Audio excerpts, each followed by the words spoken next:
A person's greatness is shaped by their thoughts.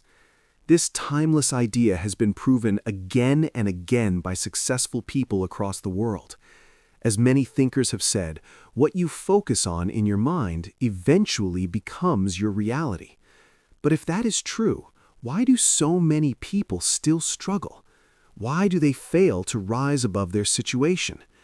The answer lies not in their circumstances, but in how they see themselves. Let me share a story that reveals this truth.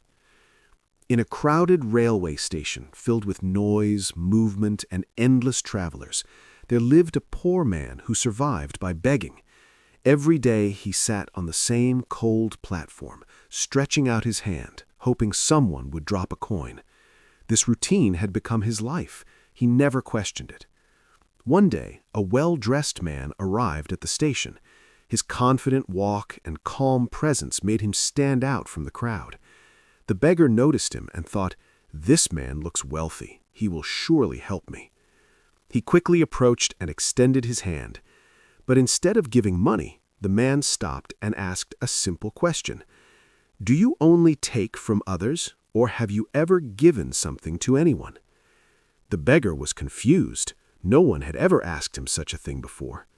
"Sir," he replied, "I am just a beggar. I have nothing to give." The man smiled slightly and said, "If you believe you have nothing to give, then why should anyone give you anything? Life works on exchange. When you offer value, you receive value. But if you offer nothing, you cannot expect anything in return." With that, he walked away and boarded his train. The words stayed with the beggar. For the first time in his life, he began to think deeply. Is this why people ignore me? Because I give them nothing? That night he couldn't sleep. The question kept repeating in his mind. What can I give? For 2 days he barely begged.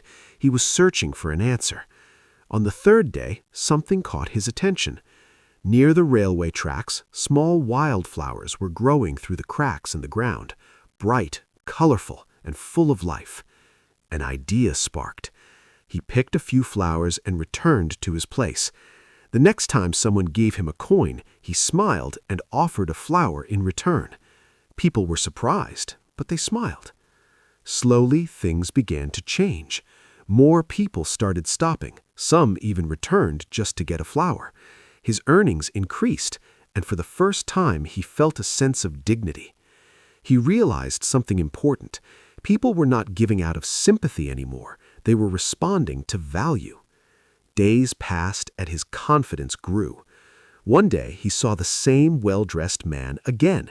This time he walked up to him, not as a beggar, but with a small bundle of flowers. "Sir," he said, "today I have something to offer. If you give me something, I will give you something in return." The man smiled, gave him money, and accepted the flowers.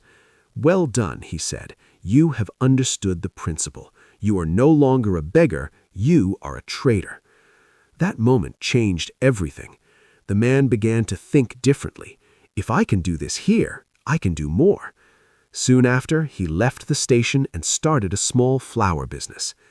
6 months later, 2 well-dressed men met at the same station.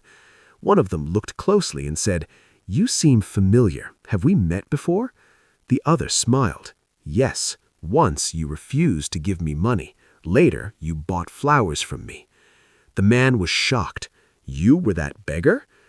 "I was, but now I run a successful flower business and I'm expanding it further." The man was amazed. What changed? The former beggar smiled and said, "I changed the way I saw myself. I stopped thinking I had nothing.